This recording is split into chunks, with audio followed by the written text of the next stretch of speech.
Que le Dieu Tout-Puissant vous bénisse au nom de Jésus-Christ de Nazareth. Ce matin, c'est encore avec beaucoup de plaisir que nous sommes là pour méditer la parole de Dieu avec vous. Et nous allons méditer sur le thème la justification.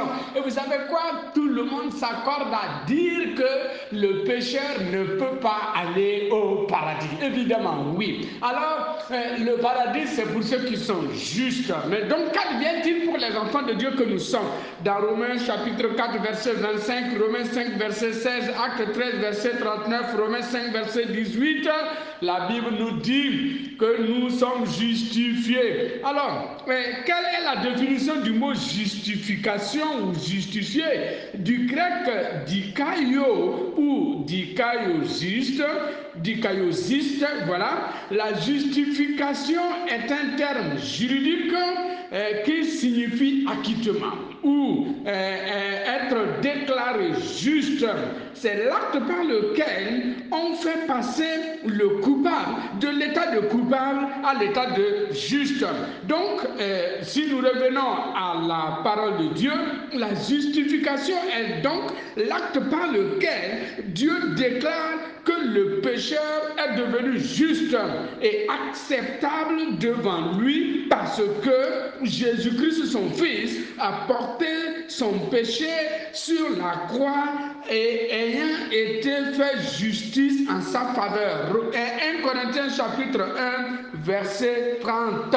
Mes frères et mes sœurs, vous savez, l'œuvre de la justification est une œuvre divine. Alors, à la croix de Golgotha, il s'est passé un transfert. Et j'ai lu un livre d'un certain Coréen qui s'est littéralement bouillé les pattes en disant que c'est Jean-Baptiste qui, lors du baptême de Jésus-Christ, que c'est Jean-Baptiste qui a transféré le péché de l'humanité à Jésus-Christ.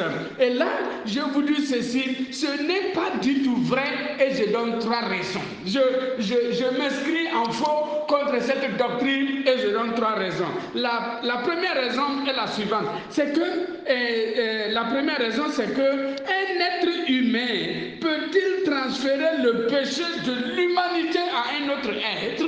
Voici une question auquel on peut se poser. Alors, dans l'Ancien Testament, que le souverain sacrificateur, ou même les sacrificateurs, lorsqu'il y avait sacrifice à faire, imposaient la main à l'animal à sacrifier et puis confessaient soit le péché d'Israël en général ou le péché du coupable en particulier, et maintenant ça s'arrêtait là.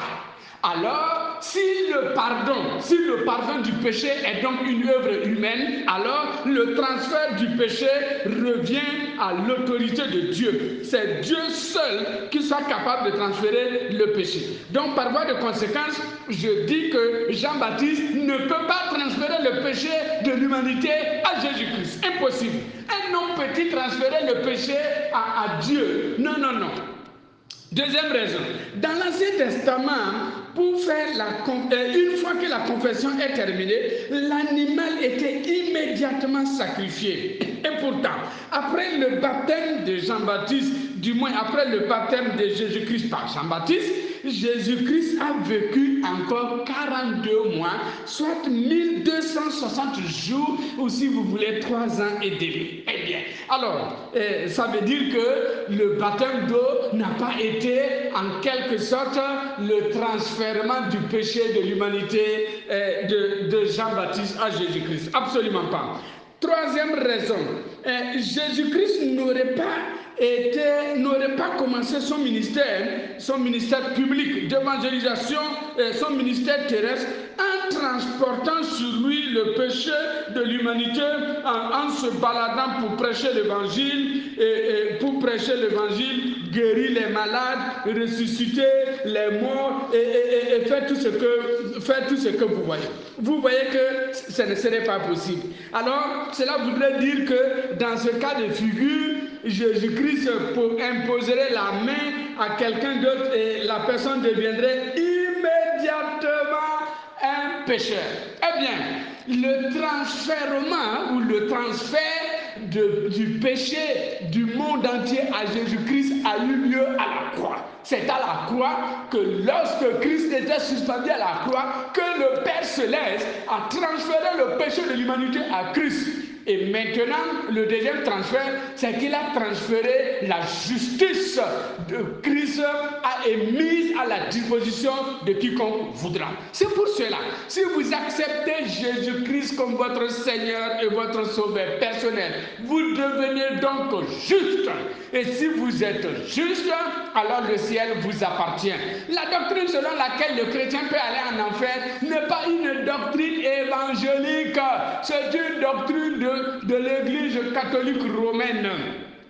Eh bien, je voulais vous parler de 3 accusateurs des croyants. Il y a 3 choses qui nous accusent devant Dieu. Dans Zacharie chapitre 3 verset 1, on voit là que notre accusateur c'est le diable qui nous accuse. Et ensuite, dans Jacques chapitre 3 verset 10 le verset 11, c'est la loi qui nous accuse. Et puis dans 1 Jean chapitre 3 verset 20, là c'est notre conscience qui nous accuse. Voici les 3 accusateurs. Mais devant Dieu, lorsque le diable vous accuse, mon frère, lorsque la loi t'accuse, lorsque ta conscience t'accuse, ou les gens utilisent la conscience pour t'accuser, lève ta voix et confesse que tu es justifié par Jésus-Christ à la croix. Ensuite, quels sont les moyens de notre justification? Pour quelles raisons pouvons-nous dire que nous sommes justifiés? Il y a 5 moyens. Premièrement, dans Romains chapitre 5 verset 9, Romains 3 verset 25, la Bible nous dit clairement le premier moyen de notre justification est le sang de Jésus-Christ versé à la croix. Puisque Jésus-Christ a versé son sang à la croix et que j'ai accepté Jésus et que j'ai cru en Jésus et que j'ai donné ma vie en Jésus, le sang de Christ m'a lavé, m'a purifié et je suis donc juste devant Dieu. La deuxième chose, c'est que dans Romains chapitre 5 verset 16 et le verset 18, je suis justifié, nous sommes justifiés, tu es justifié par la parole de Dieu. C'est que la Bible qui nous justifie. La Bible nous dit comment nous sommes justifiés. Donc s'ils acceptent, selon ce qui est écrit dans la parole, que Jésus-Christ est mort et ressuscité pour moi, alors je suis juste. Et le troisième moyen, c'est que nous sommes justifiés par la grâce de Dieu. Ce n'est pas par les œuvres de la justice, ce n'est pas en faisant ci ou en faisant ça, mais je suis justifié par la grâce de Dieu. Quatrième moyen, c'est que nous sommes justifiés par la foi en Jésus-Christ. Romains chapitre 3 verset 28. C'est en croyant en Jésus-Christ que nous sommes justifiés. Ce n'est pas un sentiment ou ce n'est pas quelqu'un qui s'assoit derrière je ne sais quoi et qui décrète, qui ordonne que nous sommes devenus justes. Non, nous sommes justifiés en croyant en Jésus-Christ. Cinquième moyen, les œuvres de la foi nous justifient devant les hommes. C'est ce que Jacques chapitre 2 verset 17 et le verset 26 disent. Il y a des gens qui disent que non, Jacques a contredit Paul en parlant de la justification. Mais laissez-moi vous dire que Jacques a écrit bien avant Paul et Paul a écrit après. Donc il n'y a donc pas de thèse de contradiction là-dedans. C'est pour vous dire ce matin que les gens disent non, est-ce que si tu pêches, tu vas aller ou tu ne vas pas aller? La doctrine selon laquelle le salut est éternel n'est pas à mesurer par rapport au péché des individus, parce que de toute façon, nous sommes pécheurs de 3 manières, vous le savez.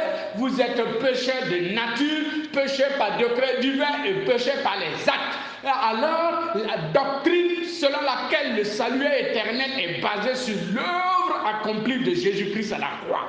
Donc ce matin, je voulais vous dire ceci, que Jésus-Christ t'a rendu juste. Et pour cela, lève ta voix et proclame ta justice. Indépendamment de tes faiblesses, indépendamment de tes points forts, indépendamment de la manière dont tu te perçois, Christ t'a justifié. Mon frère et ma soeur, mais si donc toi tu n'as pas encore reçu Jésus, si tu n'as pas encore cru en Jésus, tu n'es donc pas juste. Et pour être juste, crois au Seigneur Jésus-Christ et tu seras sauvé. Et Pasteur Ali vous souhaite une bonne semaine et une très bonne journée au nom de Jésus-Christ de Nazareth.